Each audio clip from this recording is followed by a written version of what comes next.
Uma das coisas que mais confundem quem começa a estudar programação hoje é não saber por onde começar, porque tem muito curso, tem muito conteúdo, muita coisa para a pessoa tentar absorver. E às vezes a pessoa passa mais tempo tentando descobrir o que estudar do que realmente estudando. Então, se você gosta da área de Python, esse vídeo é especificamente para você. Eu vou mostrar um roadmap que eu achei recentemente. Eu não lembro de quem era, mas eu achei muito legal e bem interessante para quem está começando. Eu vou falar um pouco de como eu enxergo essa sequência de estudos e também vou dar alguns exemplos práticos no VS Code. O roadmap que eu citei é esse aqui, que eu vou estar mostrando no meu lado esquerdo e no direito de vocês, e ele basicamente separa os estudos em etapas. E eu gostei bastante dele porque ele começa pelo mais importante, que é a base, os fundamentos. Porque tem muita gente que começa e já quer pular para projetos e ideias maiores, pulando, por exemplo, para projetos de inteligência artificial, automação ou até desenvolvimento web. E sem uma base sólida fica muito mais difícil. Começando pelos fundamentos. Aqui você vai aprender coisas como variáveis, operadores, a sintaxe básica e os tipos de dados. Essa parte é literalmente você aprender a conversar com o computador. Então você vai guardar informações dentro de variáveis, aprender a mexer com textos, criar pequenas lógicas e fazer algumas contas. E eu acho que muita gente erra justamente por querer pular e correr dessa parte.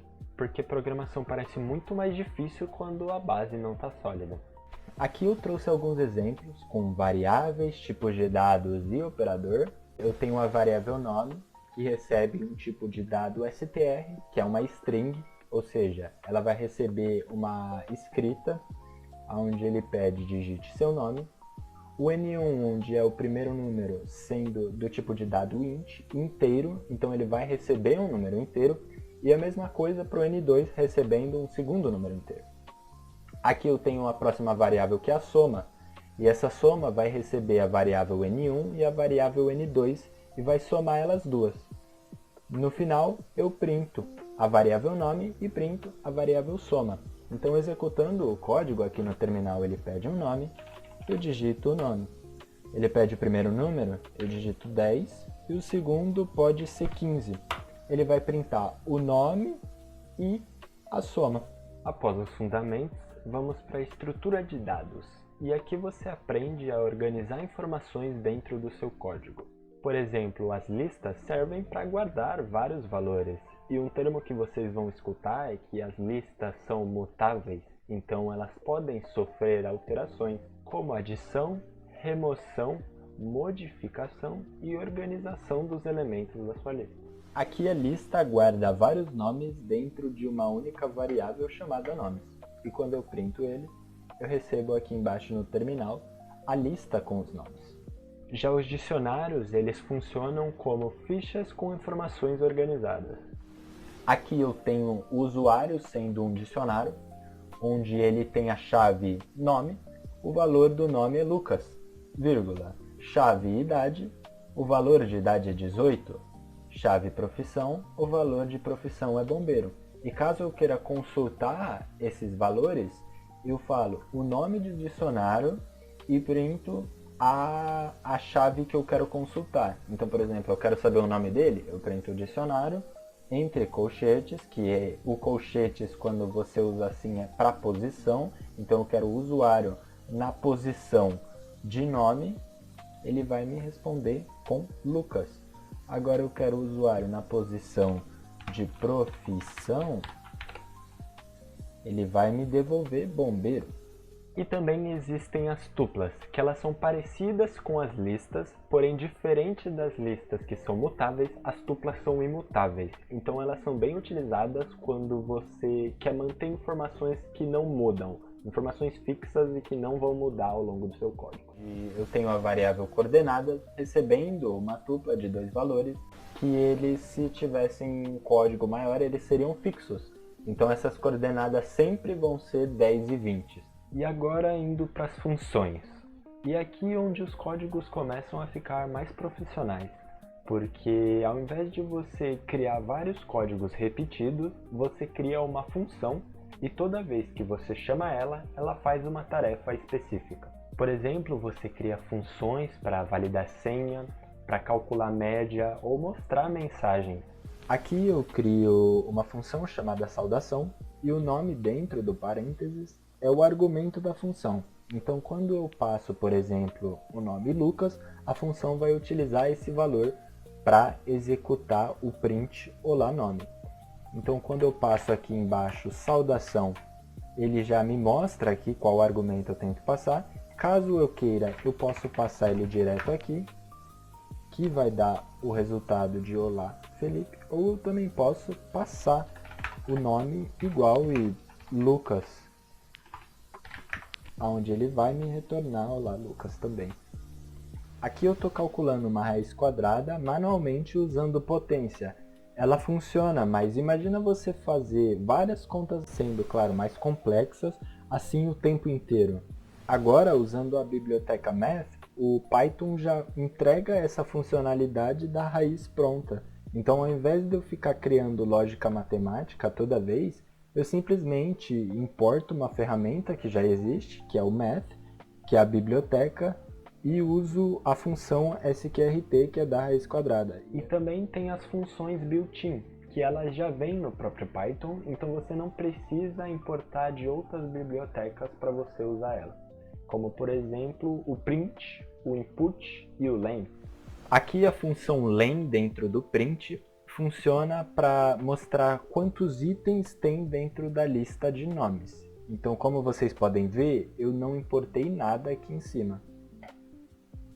Executando o código, ele me retorna 3 itens.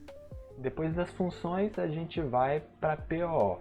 É a abreviação de Programação Orientada a Objeto, sendo uma das partes que mais me confundiu no começo, porque você começa a trabalhar com muitas coisas e muitos conceitos ao mesmo tempo, como por exemplo classes, objetos, métodos, atributos e herança, e só de ouvir tudo isso você já cansa. Mas depois você percebe que usar programação orientada a objeto é muito bom e é muito importante principalmente para você organizar projetos maiores. Mas eu começo criando a classe veículo, ele é como se fosse um molde, e depois eu crio a classe carro herdando o veículo, e essa parte é justamente a herança. O carro ele vai conseguir reutilizar as características e o comportamento da classe do veículo, como por exemplo o método ligar. Eu poderia também criar uma classe caminhão herdando do veículo e ele também vai ter o método ligar, porque todo carro, todo veículo liga. Em seguida, eu tenho o init, que ele executa automaticamente quando o método é criado. O self aqui, ele faz referência ao próprio objeto carro, e eu tenho dois atributos, sendo o modelo e a cor, passando aqui como self.modelo, modelo, e self.cor, recebendo a cor que eu passar. E eu também crio o método acelerar, que é uma ação que o carro consegue executar. Eu, claro, poderia ter colocado o acelerar aqui no veículo, justamente porque todo veículo ele acelera. Então aqui, quando eu crio o carro 1 passando a classe carro, ele vai me pedir o modelo, eu coloquei por exemplo BMW, e a cor sendo preto. E o que eu posso fazer aqui é printar o carro 1 ponto modelo. Vocês podem ver que quando eu coloco o ponto, ele já aparece os métodos que eu tenho. Então eu posso printar o modelo dele, tá? BMW. Eu posso fazer ele acelerar, que é uma função do carro. Eu posso dar um carro 1 ponto acelerar. Só que antes de acelerar, eu tenho que ligar o carro. Então eu posso carro 1 ponto ligar. E aqui eu tenho o BMW, veículo ligado, o BMW acelerou. Depois de programação orientada a objeto, a gente vai para tópicos avançados. Aqui você vai aprender a manipular arquivos, tratar erros, criar decoradores e geradores e também usar list comprehension. Começando por tratamento de erros. ele é muito importante para você evitar que o seu programa simplesmente quebre no meio. Aqui nesse exemplo, se o usuário ele digita algo errado, o programa ele continua funcionando, ele não dá erro, usando um try e um except. Então eu tento pedir um número e printar um número. Caso eu não consiga, eu printo você digitou algo inválido. Então digitando o número 20, ele vai digitar o número 20. Agora, caso contrário, eu digite, por exemplo, o meu nome, você digitou algo inválido. Em manipulação de arquivos, você faz programas lerem e salvarem informações automaticamente. E isso é muito usado no mercado, porque imagina você ter que salvar informações uma por uma, ou abrir programas um por um, e são milhares de programas. Com o Python você automatiza tudo isso. Aqui eu tenho uma variável chamada arquivo, e o Python ele vai criar um arquivo .txt, sendo o texto.txt, e da maneira que ele cria esse arquivo é W, de write. Então, quando eu dou um arquivo .write olá amigos, ele escreve nesse texto.txt e depois eu finalizo o arquivo dando um close nele. Executando esse código, ele vai ser executado e ele criou o arquivo .txt com o olá amigos. Agora, a List Comprehension foi uma das coisas que eu mais achei legal quando eu comecei a entender, porque ela deixa o código mais limpo e compacto, e ela serve para você criar listas com loops de uma maneira mais simples. Aqui eu crio uma lista de números vazia, depois uso um for para adicionar números nessa lista e printo eles. Funciona de boa. Mas com o List Comprehension a gente consegue fazer praticamente a mesma coisa, só que em uma única linha de código. Então, além de deixar o código menor, ele também fica mais fácil de ler depois que você pega a prática. Isso aparece muito em códigos de Python mais profissionais. Executando, ele dá o mesmo resultado. Agora, decoradores e geradores são algumas coisas um pouquinho mais avançadas, nem eu sei muito bem. Mas eu entendi que os decoradores eles servem para você adicionar comportamentos extras a funções já existentes, e os geradores ajudam muito a trabalhar com vários dados de uma vez. Então, ao invés de você carregar uma quantidade enorme de dados de uma vez só, você gera quantidades menores de dados. Mas sinceramente eu não vou me aprofundar muito nisso também, porque nem eu mesmo sei muito bem, é bom vocês pesquisarem. E também, se eu falar demais, pode ser que acabe mais confundindo do que ajudando.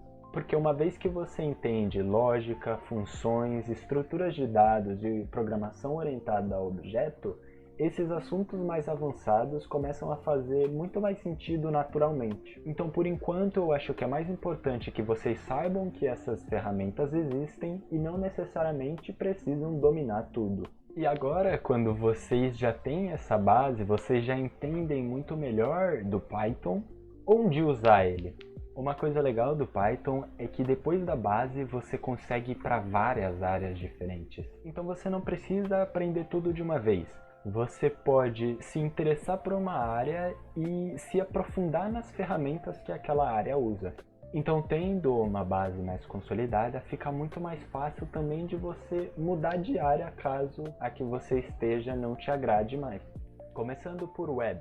Se você gosta mais de desenvolvimento web, você consegue criar sites ou APIs usando o Flask, o Django e a Fast API. Aqui eu primeiro importo o Flask, depois eu crio a aplicação usando o Flex, que é a ferramenta pronta para criar aplicações web, e essa parte root define uma rota para o site.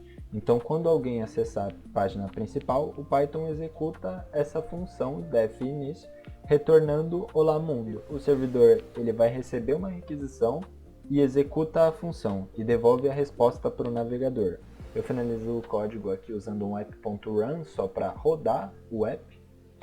E quando eu rodo ele no terminal, ele vai me dar um running on HTTP, onde eu posso vir no Google, colo e eu tenho um site aqui escrito Olá Mundo. Se você gosta mais da área de dados, entra Pandas, NumPy e visualização desses dados, que atualmente é uma das áreas que eu mais gosto do Python. Eu começo aqui importando o Pandas SPD. Esse PD é uma coisa muito comum em programação chamada alias, que é basicamente você criar um apelido menor para as bibliotecas, dando o nome dele de PD. Quando, por exemplo, eu quiser criar uma tabela, um data frame, eu aqui embaixo escrevi o PD só, .dataframe. Depois eu crio alguns dados, sendo um dicionário com nome e uma lista de nomes, e a idade também recebendo uma lista de dados. E normalmente em dados a gente vai sempre tratar os dados em um dicionário, porque fica muito melhor para ler. Criando uma variável tabela, recebendo a função do pandas.dataframe e passando os dados. Essa função aqui transforma esses dados aqui em uma tabela mais bonita. Então quando eu printo tabela, ele vai me retornar uma tabelinha mais bonitinha aqui embaixo. Aqui, ó, com nome e idade. Índice 0 sendo Lucas, idade 18, índice 1 sendo Ana, idade 20. Agora, IA. Hoje em dia, uma das áreas mais populares é inteligência artificial e machine learning, que também é uma das áreas que eu mais tenho interesse, onde você cria e ensina modelos a identificar padrões dentro de dados. E existe uma diversidade enorme de bibliotecas para você fazer isso. E cada uma serve para um tipo de modelo, um tipo de treinamento e análise. Então você vai encontrar ferramentas como reconhecimento de imagem, chatbots, recomendação de vídeos ou músicas e até sistemas que tentam prever informações com base em dados passados. Aqui eu importo o K-means, que é um algoritmo de machine learning não supervisionado. Eu basicamente entreguei alguns números aqui, uma lista com várias listas de números, sendo os dados, e eu pedi para ele tentar encontrar grupos parecidos sozinho. Então ele percebe que o 1, 2 e 3 estão próximos, enquanto o 10, 11 e 12 também estão próximos, porém eles formam outro grupo, que não estão tão próximos do 1, 2 e 3. Então eu instancio aqui o modelo do K-means passando N clusters, que é o número de clusters, ou seja, o número de grupos que eu quero formar, sendo 2 grupos. Dando um fit, eu treino esse modelo do K-means, passando os dados, e printo o modelo .labels, que são os rótulos. Ele me devolveu uma lista. Tenho o grupo 0 e o grupo 1. O número 1 corresponde ao grupo 0, o número 2, grupo 0, o número 3, grupo 0. Enquanto o 10, o 11 e 12, eles correspondem ao grupo 1. Agora a automação. E a automação é uma das coisas mais legais do Python, porque você consegue justamente automatizar várias tarefas repetitivas e do dia a dia. E sinceramente a área de automação foi uma das coisas que mais me fez gostar do Python. Inclusive ano passado eu criei uma automação que se chama Christmas Countdown Bot, onde eu tornei o meu código em um arquivo executável, coloquei esse arquivo no agendador de tarefas e na minha programação lá desse arquivo eu integrei com um sistema de envio de e-mail. Então quando eu tornei ele executável e coloquei no agendador de tarefas, todo dia em um horário específico ele me mandava um e-mail falando quantos dias faltava pro Natal. Então às vezes uma automação pode vir de uma ideia muito simples e até engraçada de se pensar, mas já ensina muita coisa sobre programação. Inclusive eu vou deixar o repositório caso vocês queiram ver e queiram testar no computador de vocês, claro, quando estiver chegando mais perto do Natal, eu vou deixar o repositório desse Christmas Countdown Bot aí na descrição e o meu GitHub, caso vocês queiram ver meus projetos. E agora finalizando o roadmap com dicas importantes. A primeira dica é praticar bastante. E quando eu digo isso, é você pegar pelo menos 15 minutos, meia hora do seu dia para realmente praticar de alguma maneira. Você pode pedir para a inteligência artificial criar um desafio para você tentar aplicar o que aprendeu, ou até mesmo existem sites para você praticar, como o HackerRank, o Bcrowd, o Code Wars e o LetCode. Eu vou deixar o link deles na descrição, para caso vocês queiram praticar e ver como é o site. Agora indo para a segunda dica, sendo Fazer projetos simples. É muito importante fazer projetos simples no começo, porque são nesses projetos que você começa a ligar os pontos do que aprendeu. Às vezes você entende bem de funções, de listas e variáveis separadamente, mas criando um projeto, mesmo que sendo super simples, você aprende a juntar tudo. E agora a minha última dica, na minha opinião, sendo a mais importante, é parar de tentar aprender tudo ao mesmo tempo. Porque ainda mais no início, é muito mais fácil você cair naquela ansiedade de querer aprender várias coisas ao mesmo tempo e no final das contas você percebe que está pulando de assunto em assunto, consumindo cada vez mais conteúdo e não está evoluindo em nada. Então é muito melhor que você separe os seus estudos e estude com calma, porque aí você vai realmente entender o que você está fazendo. E o mais importante de tudo é manter constância. Então, esse roadmap que eu achei recentemente foi um dos que eu mais achei legal e mais organizado para quem quer aprender Python. Eu acho que seguir uma sequência, assim como eu falei ao longo do vídeo, ajuda muito a você não ficar perdido, então eu espero que eu tenha ajudado. E eu quero deixar claro que tudo isso que eu disse não é uma regra absoluta, porque cada pessoa tem o seu jeito de entender e cada pessoa aprende de um jeito diferente. Então eu fiz esse vídeo mais para dar uma direção para quem está começando no Python e ainda não sabe o que estudar primeiro. Porque quando a gente vê muitos nomes como automação, programação orientada a objeto ou machine learning, parece ser tudo muito mais complicado do que realmente é. Então esse vídeo foi mais uma visão geral do roadmap que eu achei. E caso queiram que eu me aprofunde em algum assunto, eu posso tentar fazer isso em vídeos separados. Quem sabe criar playlists no canal com mini aulas sobre esses assuntos. Então caso vocês se interessem em algum desses assuntos e queiram que eu traga algum vídeo sobre, deixem aí nos comentários. Já deixa aquele likezão, se inscreve no canal para acompanhar os próximos vídeos e valeu!